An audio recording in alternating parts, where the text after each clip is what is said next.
soal pengetahuan sih oke. Nah, kepada guru kami juga yang kami sadari bahwa intelektualitasnya, kemajuan teknologi juga harus diikuti untuk terus selalu mengupdate ilmu pengetahuan yang terbaru. Harus belajar juga, jangan padai dengan ilmu-ilmu yang sudah ada. Tugas kami di dinas, alhamdulillah di Dinas Pendidikan Provinsi Aceh Timur banyak program-program program-program pelatihan guru untuk meningkatkan kualitas dan kuantitasnya.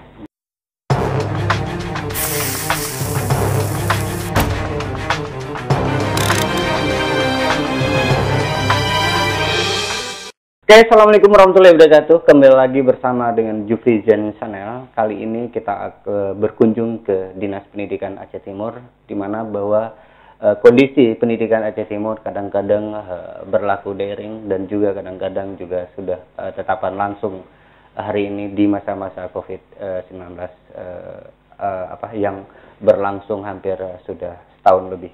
Nah, bagaimana upaya dan strategi yang akan dibangun oleh pakar-pakar Dinas Pendidikan Aceh Timur, dan kita saat ini sudah ditemani bersama dengan Pak Kadis Pendidikan dan Kebudayaan Aceh Timur, Pak Saiful Basri.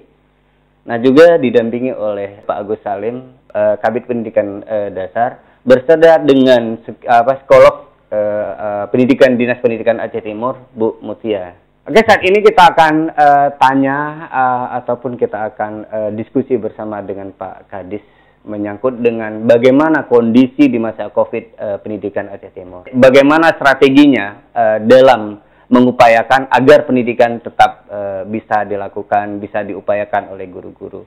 Pak Kabid, bagaimana sekarang situasi pendidikannya Aceh Timur, Pak Kabid? Alhamdulillah, terima kasih pada Jufri Channel. Kita berkunjung ke Dinas Pendidikan untuk kita membangun komunikasi tentang kondisi pendidikan sekarang di Kabupaten Aceh Timur ini. Sejak negeri kita dilanda COVID-19, di mana kondisi pendidikan di seluruh Indonesia ini memang sangat terpengaruh. Kami juga di Kabupaten Aceh Timur merasakan hal yang sama.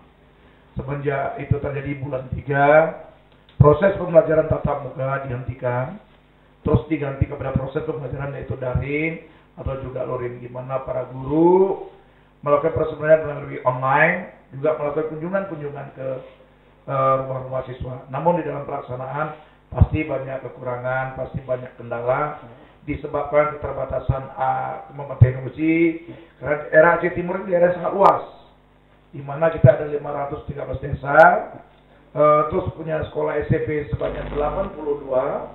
Sementara SD ada 289 sekolah. Ini berada di seluruh pelosok, di mana jangkauan teknologi sangat terbatas. Juga jumlah guru yang di daerah kami juga masih kurang, terutama di pendidikan dasar. Sudah pasti pelaksanaan pembelajaran daring atau luring itu pasti ada kendala. Namun itu semua tidak menghentikan proses dan tekad kami untuk memajukan pendidikan walaupun dalam kondisi negeri kita sedang dilanda COVID. Proses pembelajaran tetap berjalan dengan baik, dengan daring atau luring. Terus para pihak sekolah, satuan pendidikan juga mengadakan kunjungan. Para orang tua juga berkoordinasi dengan para guru-guru ke sekolah-sekolah, kepala sekolah secara instan. Terus juga mengawasi, didampingi oleh pengawas, ada koordinator, juga kabid, dengan kasih. Kami banyak melakukan kunjungan ke lapangan melihat kondisi bagaimana yang harus kami lakukan untuk yang penting anak-anak ini tidak boleh terputus pendidikannya, sekalipun negeri kita dilanda COVID, dan itu yang kami lakukan di Aceh Timur. Namun semenjak tahun ajaran baru, proses itu kita lalui, selesai sampai ada kenaikan kelas, kelulusan, dan pada tanggal 14 Juli untuk tingkat SMP mulai kami memperlakukan proses pembelajaran tatap muka langsung. Nah, sementara untuk SD dan PAUD dan TK kami mulai pada tanggal 31 Agustus, tetap mengacu pada prokes, yaitu protokol kesehatan. Insya Allah tidak ada kendala dan bisa berjalan baik. Namun kami selalu berkoordinasi dengan gugus COVID-19 pada Aceh Timur. Apabila ada daerah-daerah yang kondisinya terpapar COVID, kami langsung mengambil sikap. Sikapnya apa? Dari proses pembelajaran itu tatap muka, kami kembali kepada daring. Setelah selesai masa isolasi, kembali lagi pada tatap muka. Dan alhamdulillah sampai hari ini kami tetap belajar, dan sampai saat ini proses pembelajaran Aceh Timur tetap sudah berlangsung dengan tatap muka langsung, tidak lagi daring, tidak lagi dengan luring. Hanya beberapa sekolah yang di mana ada orang-orang yang terdekat dengan sekolah tersebut yang kena terpapar COVID. Kami langsung mengambil sikap. Dan juga perlu kami sampaikan di kesempatan ini bahwa kegiatan-kegiatan yang bersifat ekstra atau lomba-lomba untuk siswa, baik tingkat SD, TK, PAUD, dan SMP, di Aceh Timur tetap berlangsung. Seperti O2SN, FLS2N, terus ada OSN, KSN, terus sekarang namanya KSN, itu untuk kompetensi siswa. Juga untuk guru-gurunya, ada kepala sekolah berprestasi, pengawas berprestasi, guru teladan, itu tetap berlangsung di Aceh Timur.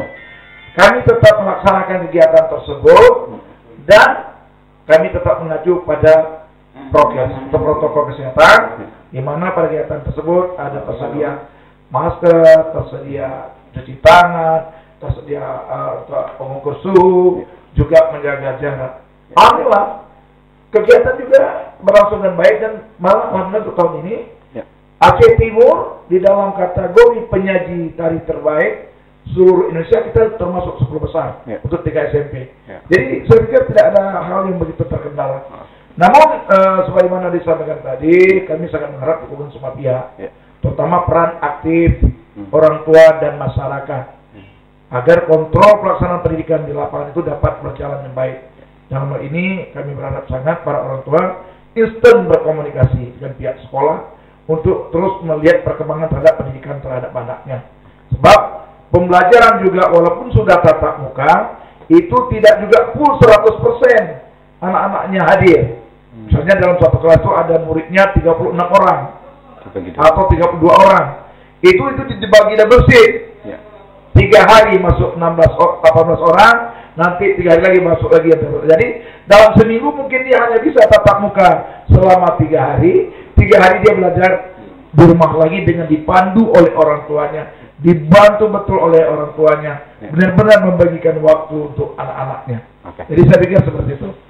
Oke, Pak Agus selaku Kabid Pendidikan Dasar. Nah, di beberapa kita kunjung beberapa masyarakat yang melakukan pendidikan dan mendampingi anaknya. Nah, ada beberapa keluhan dari ibu-ibu yang menyangkut dengan upaya untuk mendampingi anaknya. Yang pertama mungkin waktu, yang kedua kemampuan dalam dalam memberikan pemahaman terhadap pelajaran yang ada. Yang ketiga mungkin pengaruh teknologi sekarang juga semakin meningkat dan anak-anak searching di media dan segala macam. Nah, bagaimana mengantisipasi agar ada keseimbangan antara belajar di rumah dengan belajar tatap muka saat ini, Pak Gus? Terima kasih. Memang kita pahami bersama bahwa pembelajaran secara daring itu memang membutuhkan pendampingan dari orang tua. Namun ketika anak-anak harus didampingi oleh orang tuanya, tentu ada problem baru, yaitu masalah waktu, seperti dikatakan tadi, masalah kemampuan, strategi dan sebagainya. Oleh karenanya, ketika dulu masih pembelajaran daring, maka kita juga meminta kepada kepala sekolah untuk menugaskan guru-guru tidak hanya menyampaikan soal seperti itu, tetapi juga mencoba memberikan penjelasan kepada orang tuanya, sehingga orang tuanya nanti bisa mendampingi anaknya.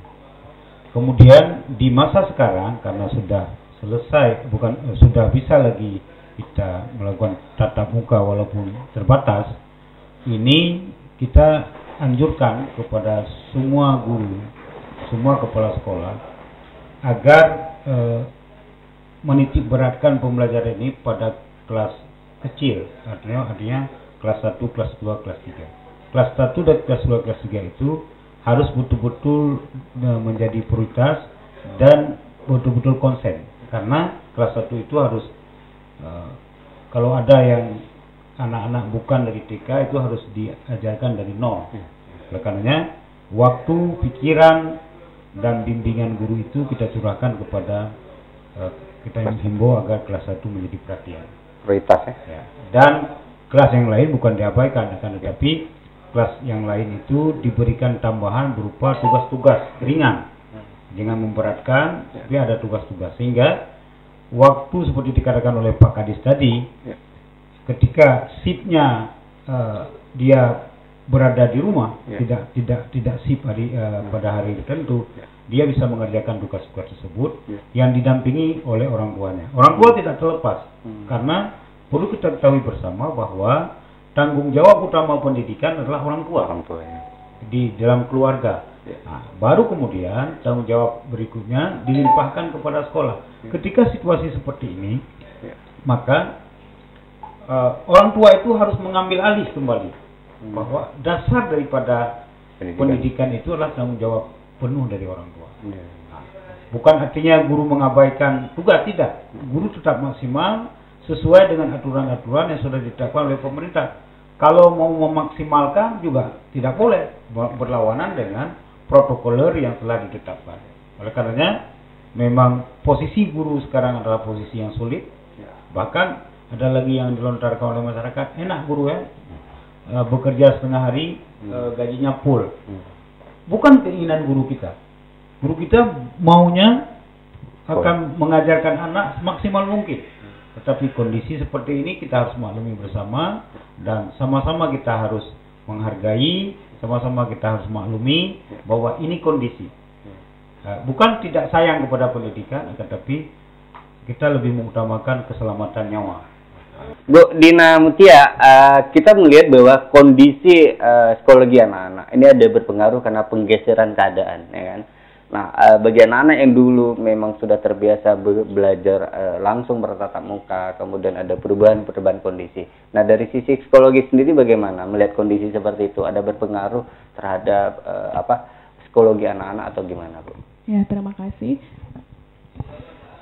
Saya juga sering memantau atau observasi kepada keponakan saya juga, terus tetangga, adik sendiri, sepupu saya juga. Jadi selama masa pandemi, belajar sama daring ataupun luring, banyak anak-anak kita yang kita lihat pertama mereka merasa bosan.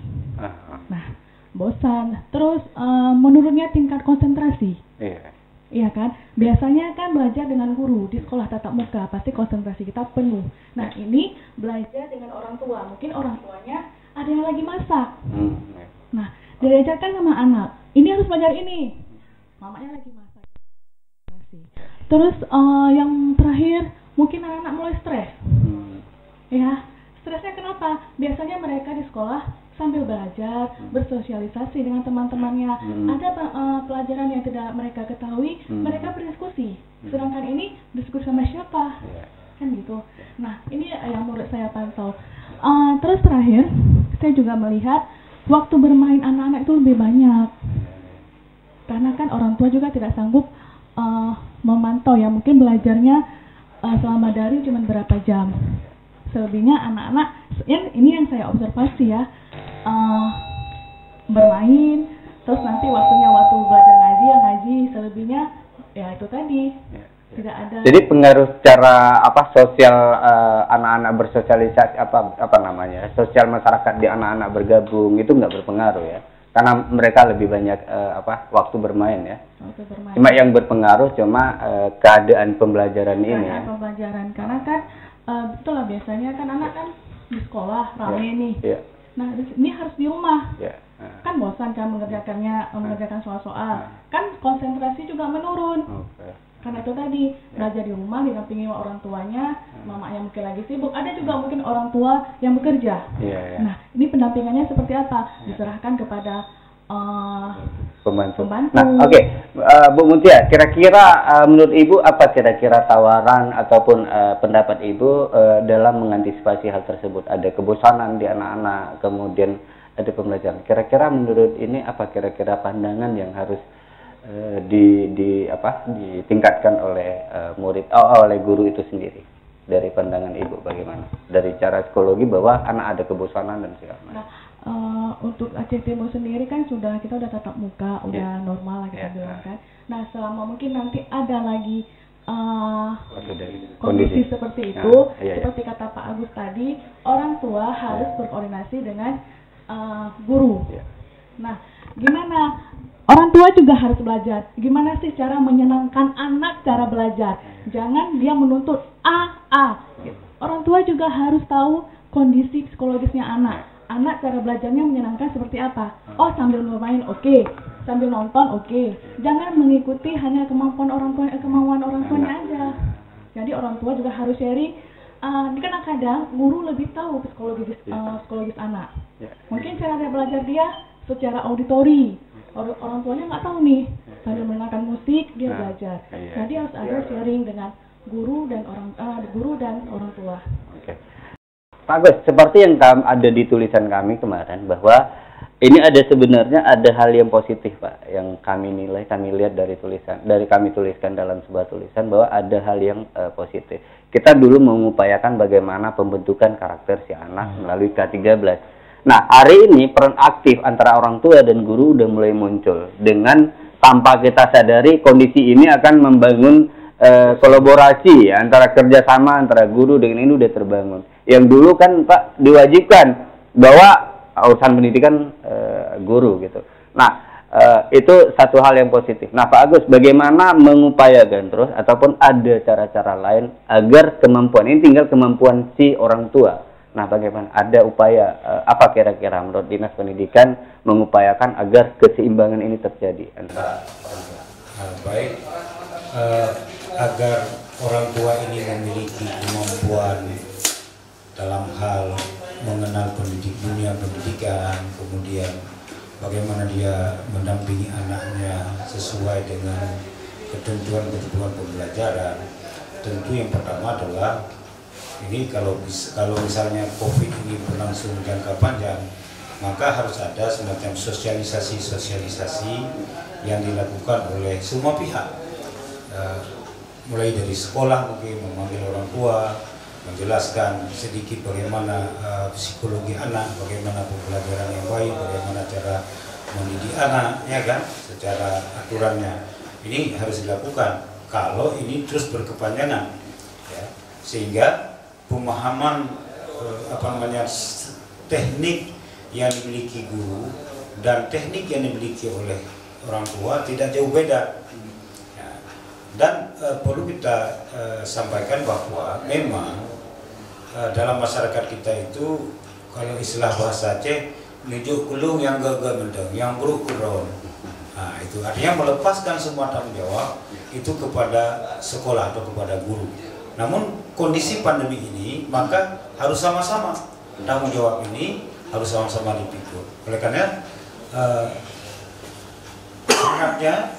tanggung jawab ini tanggung jawab orang tua sebenarnya. Ya. Oleh karenanya salah satu caranya adalah guru atau pihak manapun harus banyak melakukan sosialisasi tentang pendidikan ini. Baik juga dengan lembaga-lembaga swadaya yang lain.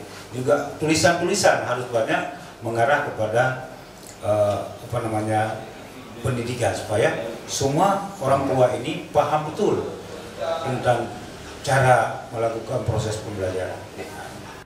Oke Pak Kadis, menyangkut dengan daerah-daerah yang Pak Kadis bilang bahwa tadi daerah-daerah Aceh Timur ini terpelosok, Pak.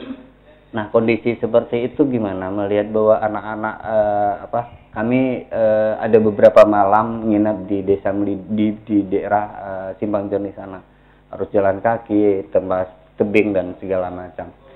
Dari situasi kita nggak bicara ke situasi COVID, berarti ada COVID nggak COVID tetap naik tebing. Jadi gimana Pak untuk bagaimana mengupayakan agar pendidikan di daerah-daerah terpencil sama rata, Pak?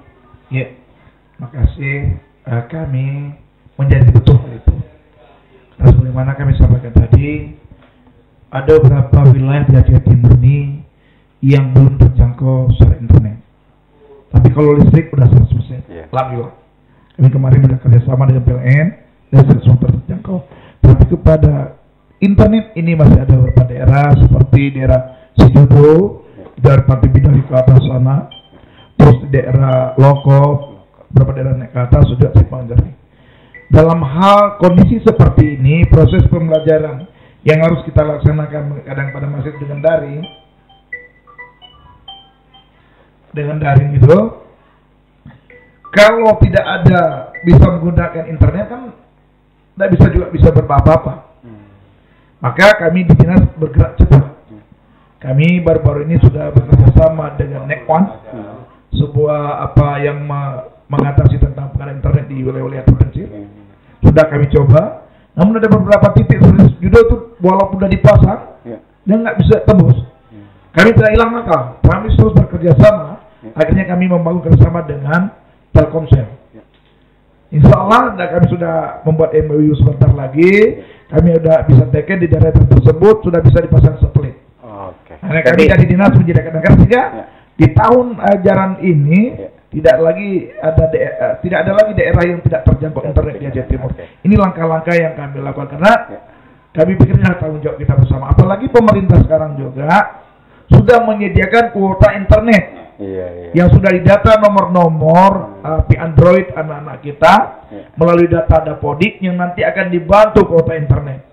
Nah, maka berarti ada tidak ada kendala. Andai pun nanti proses pembelajarannya masih menggunakan daring. Cuma saja kami dari Dinas Pendidikan dan bekerjasama dengan gugus COVID Aceh Timur dengan selalu bekerjasama, kami tetap mendorong proses pembelajaran tatap muka.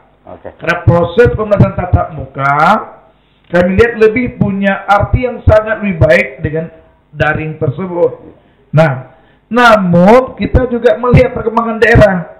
Sampai dengan hari ini kami melihat Aceh Timur masih dalam boleh tatap muka. Tapi kalau besok sudah merah, kembali lagi ke daring. Nah, jadi ini teman sedikit saya ingin tambahkan sebagaimana disampaikan oleh Pak Kabid tadi juga oleh Bu Dina bahwa di sini kita harus bekerja sama di dalam mengatasi kondisi COVID ini untuk yang sebagai kata Bapak Presiden kita berdamai dengan COVID. Nah, di sini juga damai kita dengan orang tua para wali murid. Di sini ada peran kita terhadap peserta didik di sekolah jadi tanggung jawab ya kita guru, tapi di rumah juga peran para orang tua. Di saat dia bersama guru berarti itu jadi tanggung jawab kami di sekolah. Tapi di saat dia berada di rumah itu juga menjadi tanggung jawab orang tuanya. Tidak ada di sini itu tanggung jawab sekolah atau ini tanggung jawab orang tua. Kita harus berkolaborasi. Dulu pada masa-masa kita sekolah, ini hanya mengulang sejarah. COVID ini mengingatkan kita pada masa lalu. Dulu begitu harmonisnya interaksi hubungan antara orang tua yang anaknya dididik di sekolah dengan pihak sekolah. Dulu orang tua sering datang ke sekolah, tanya sama guru-gurunya, Bu, Bapak, bagaimana anak saya di sekolah? Ada belajar? Bagaimana akhlaknya? Tolong Bu dididik anak saya yang baik. Begitu juga guru melakukan kunjungan-kunjungan. Itu dulu sering kali terjadi. Era yang merubah kita, COVID yang menggugahkan kita kembali pada dasar seperti itu. Jadi ini bukan hal yang baru. Cuma saja sebagaimana disampaikan oleh Dina tadi, memang kalau dibilang dalam skill pengetahuan beda antara guru dengan orang tua. Tapi minimal dalam ilmu mendidik, di situ saya pikir punya hal yang sama. Skillnya dalam mata pelajaran tertentu, iya berbeda. Tapi bagaimana pendekatan psikologisnya, bagaimana bentuk bermainnya, itu saya pikir tidak ada yang beda. Maka kepada wali murid, nggak usahlah cari yang viral-viral. Bentak anak, nggak tahu anak. Anak-anak ini juga di dalam proses perkembangan dia ada tahapan. Ada tahapan kalau anak baru kelas PAUD dia hanya bermain, mengenal dan bermain, jangan sekolah dia suruh hafal sampai kali-kali 10. Begitu juga anak yang SD kelas 1, kelas 2 kadang sedang belajar membaca, jangan dipaksakan dia harus bisa semua. Di sinilah para orang tua harus menjadi ada proses yang sedang terjadi untuk pencapaian itu. Jangan dia dibentak. Pendidikan itu akan tersampaikan dengan balas kasih, dengan nurani, sentuh hatinya, bukan dengan kekasarannya. Ini kerjasamanya. Kalau itu dilakukan oleh orang tua, dia tak akan bosan mendidik anaknya di rumah. Tapi kalau dia tidak melakukan itu, dia nggak sabar. Karena dia mau anak dia harus pintar seperti dia. Dia umurnya udah 40. Anaknya umurnya baru 8 tahun. Jadi proses daya serap, daya tangkap itu masih berbeda. Inilah perlu kesabaran orang tua. Nah, maka mungkin di situ aja beda sama guru, tapi yang penting ini adalah tanggung jawab kita bersama agar pendidikan ini dapat berjalan terus yang baik. Kami dari Dinas Pendidikan dan Kebudayaan sangat membuka diri karena inilah tanggung jawab kita juga bersama. Kami di sini mengaktifkan semua pengawas, mengaktifkan semua penilai, koordinator wilayah. Kami juga di sini dinas saya, kepala dinas, Pak Agus Kabid dan juga ada KBCP dan juga di Kabid PAUD juga. Kami mempunyai jadwal tersendiri kunjungan ke lapangan. Kami melihat langsung ke pedalaman-pedalaman. Kami tidak mau lagi ke depan ini ada beda bahwa di pinggiran kota lebih maju, sementara di pedalaman tertinggal. Ini sudah dapat dibuktikan di Aceh Timur ini. Beberapa event yang kita lombakan baik SD yang kemarin, juga SMP, pemenangnya jauh lebih banyak yang orang dalam. Jadi pedalaman malah. Tim Journey dari Lokop, karena di sana ada guru-guru hebat juga. Ada guru GGD, guru daerah tertinggal, hebat potensinya, luar biasa Bapak Ibu. Jadi sekali lagi kami sangat membutuh dukungan masyarakat, termasuk masyarakat lingkungan. Ini anak-anak kami belajar tatap muka loh. Dia oke di sekolah dengan protokol kesehatan. Dadir pagi-pagi ditunggu oleh gurunya, diukur suhunya, dipasangkan maskernya, dicuci tangannya, dijaga jaraknya. Setelah pulang, di jalan dia berinteraksi dengan masyarakat sekitar atau lingkungan. Ini mohon juga perhatiannya. Kalau ada anak kami tolong nak pakai masker nak, ini pulang terus jaga kesehatan nak. Itulah tanggung jawab pendidikan kita. Di situ tanggung jawab kita. Semua komponen. Jangan pula nanti anak-anak kami pulang sekolah diterima di warnet-warnet. Bagaimana upayanya juga pihak warnet juga harus mengontrol ya. Saya berharap sangat kesempatan ini saya sampaikan. Saya tidak ada masalah dengan apa usaha wajar kan? Tapi kalau anak-anak usia sekolah kan terbaca, anak SD ke anak SMP atau masih SMA, tidak dibatasi. Warnet-warnet itu melihat apa sih yang diakses anak di situ, berhubungan dengan pendidikan atau bukan. Jangan dibiarkan di situ dia duduk menghabiskan waktu. Terus di kafe-kafe itu juga harus dibatasi. Anak-anak usia sekolah sampai jam berapa sih bisa malam di situ? Kalau memang kita semua peduli terhadap pendidikan, itulah bentuk kerjasamanya Pak ya. Itu yang kami butuhkan. Tapi kalau semua ditemukan itu urusan dinas pendidikan, waduh, kapan bisa maju pendidikan? Enggak. Kesuksesan sebuah pendidikan ini harus semua komponen mendukungnya. Para orang tua, masyarakat, ya toh? Lingkungan itu tadi, pihak pemerintah.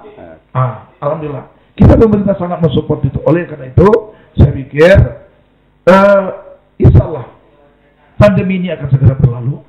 Dunia pendidikan juga akan segera pulih. Karena ekonomi masyarakat itu jauh juga lebih penting. Saya pikir itu peran yang harus kita lakukan secara bersama-sama. Oke Pak, seperti yang Bu Dina sampaikan tadi, bagaimana mengupayakan menyenangkan dalam belajar Bu ya. Tapi ada satu lagi Pak pertanyaan yang mungkin agak ini, bagaimana menyeimbangkan antara pengetahuan sekarang ya, anak-anak sudah banyak searching dengan di Google dan segala macam. Baik guru, mungkin guru-guru kita bukan ini, kadang males pakai HP, bukan dia tidak kemampuan, tapi males ngambil-ngambil karena kesibukan yang lain. Ibu-ibu di rumah ataupun mak-mak di rumah, orang tua anak juga yang sama. Anak kadang-kadang lebih cepat mendapatkan informasi itu. Mungkin untuk bertiga di penutup Pak menyangkut dengan hal itu Pak, menyeimbangi. Masukan sedikit bagus sekali. Kemajuan teknologi. Kemajuan teknologi memang luar biasa, bisa mengalahkan para guru. Kami tahu betul kalau disuruh apa sama guru misalnya sedang di apa, buka Google langsung nampak. Iya, secara teknologi memang hebat. Tapi perlu satu hal yang terus dipahami. Teknologi tidak akan mampu menggantikan posisi seorang guru. Kenapa? Teknologi tidak memiliki nurani, tidak memiliki kalbu. Tapi di guru ada di situ. Ada kasih sayang, ada belayan, ada cara yang dia lakukan menggugah. Kalau di teknologi, kau bisa ingat, kau bisa hafal. Tapi di guru tidak, karena dia menuntut, menggugah. Sepertilah tugas guru. Dan teknologi tidak bisa mengambil alih posisi seorang guru. Soal pengetahuan sih oke. Nah, kepada guru-guru kami juga yang kami sadari bahwa intelektualitasnya, kemajuan teknologi juga harus diikuti. untuk terus selalu mengupdate ilmu pengetahuan yang terbaru. Harus belajar juga. Jangan padai dengan ilmu-ilmu yang sudah ada. Tugas kami di dinas, alhamdulillah, di Dinas Pendidikan Kabupaten Aceh Timur banyak program-program program-program pelatihan guru untuk meningkatkan kualitas dan kuantitasnya. Seperti pelatihan mata pelajaran, apakah melalui MGMP yang diberangkasi oleh MKKS. Inilah program-program ini. Dan kami juga di dinas ini mewajibkan para guru untuk memiliki sarana pembelajaran seperti IT, laptop. Ini sebagai bahan pendukung. Dia juga bisa mengakses dengan internet sehingga dia tidak tertinggal dari siswa-siswanya. Lebihnya guru, dia miliki hati. Internet Google nggak bisa, YouTube juga nggak bisa. Inilah posisi. Saya pikir cuma saja yang namanya manusia pasti ada titik lemah. Kadang apalagi guru-guru kami yang sudah expire, ada yang mau pensiun 1-2 tahun lagi. Ya ini mungkin semangatnya sudah semakin lemah, pensiun sebentar lagi datang, didorong ke depan udah agak susah, ditarik ke belakang udah nggak bergerak. Nah ini mungkin, tapi dalam era terus berkembang, 1, 2, 3, 4 tahun ke depan, regenerasi sudah tercipta, akan hadir di situ para intelektual yang tidak kalah dengan IT tersebut. Juga yang paling penting penanaman karakter. Soal pendidikan, pengetahuan yang tinggi bagi kita tidak akan bermakna apa-apa kalau tidak dilandasi oleh karakter yang mulia. Dan ini juga maka berbicara pada karakter, itu berbicara pada hati dan nurani kita, pada akal sehat kita, bukan pada teknologi. Hasilnya seperti itu. Oke, Pak Agus. Hal yang sama Pak Agus. Bagaimana menyeimbangi nih guru? Apalagi Pak Agus langsung bertetapan dengan guru-guru dasar ya, sekolah dasar. Saya sependapat apa yang disampaikan oleh Bapak Kadis tadi, bahwa bagaimanapun canggihnya alat komunikasi dan teknologi ini, guru tidak bisa digantikan. Karena tadi di dalam pembelajaran ini ada satu yang namanya mendidik. Mendidik itu tidak bisa dilakukan oleh benda, tetapi mendidik itu harus dilakukan oleh orang dewasa, yaitu guru. Kemudian terkait dengan menyeimbangkan antara teknologi dengan kemampuan guru, ini kita himbau kepada guru kita agar selalu membaca, karena guru adalah agen pembaharuan. Salah satu tugas guru adalah membaca. Dengan banyak membaca, dia akan banyak menyerap ilmu pengetahuan dan wawasan sehingga dapat transfer of knowledge kepada para siswa kita, kepada anak-anak kita. Jadi kalau berhenti, istilah saya kalau dalam setiap pertemuan dengan guru, orang yang sering membaca adalah orang yang memiliki masa depan. Tetapi orang yang tidak mau membaca adalah orang yang memiliki masa lalu. Oleh karenanya, kalau terus dia membaca, maka guru itu akan menjadi agen pembaharuan yang terbaik. Dan alat untuk membaca sekarang sudah banyak. Kalau dulu hanya terpaku pada buku, sekarang sudah ada media teknologi, yaitu informasi bisa diakses di internet berbagai buku, berbagai kitab dan semuanya. Sehingga guru memiliki kemampuan yang lebih. Saya pikir kondisi guru di Aceh Timur sekarang banyak sudah yang memiliki kemampuan yang mengakses internet, yang membaca. Dibuktikan sudah banyak guru-guru kita itu yang sudah mampu menulis buku-buku. Ya, hampir kalau bukan sampai ratusan, puluhan sudah ada karya-karya guru kita yang dibukukan dan sudah ada di toko-toko buku. Nah, ini sebagai bukti bahwa kemampuan guru kita sudah menjadi agen pembaharuan. Artinya dia sudah membaca. Kalau tidak membaca tentu dia tidak bisa menulis. Nah, oleh karenanya juga saya himbau kepada organisasi guru seperti IGI, PGRI terus memacu guru-guru kita agar terus belajar, membaca sehingga pada akhirnya negeri kita Aceh Timur ini bisa maju dalam bidang pendidikannya. Oke Pak. Oke Bu Dina, hal yang sama juga, mungkin agak sedikit dilihat dari sisi interaktifnya anak dengan secara psikologi, antara menyeimbangkan teknologi dan segala macam, berpengaruh pada sisi kearifan lokal atau tidak Bu, melihat dari itu? Iya, dengan kemajuan teknologi sekarang, kalau kita tidak mengikutinya pasti kita akan ketinggalan. Apalagi anak sekarang lebih up to date daripada kita sebagai orang tua. Mereka lebih cepat tahu apa sih yang terbaru, apa sih yang game mungkin yang orang tua lebih yang muncul gitu. Nah, sebagai orang tua, guru juga harus mengikuti perkembangan teknologi. Perkembangan teknologi berarti seperti kata Pak Kadis dan Pak Agus tadi, guru mendidik, guru juga membimbing, tidak sama seperti teknologi. Guru lebih menyentuh hati nurani siswanya, sedangkan teknologi hanya benda mati yang hanya diajarkan apa yang muncul, tetapi guru tidak. Dia lebih kepada menyentuh hati nurani siswanya. Untuk menyeimbangkannya, guru harus up to date diri sendiri dulu, untuk lebih banyak membaca. Seperti kata tadi, membaca tidak harus membaca buku. Sekarang media baca tuh banyak, ada e-book segala macam, ada jurnal banyak, apalagi jurnal pendidikan, banyak ilmu-ilmu terbaru, penemuan-penemuan terbaru, itu bisa dibaca. Dan saya senang juga guru di Aceh Timur sudah banyak tidak hanya membaca tapi sudah punya karya.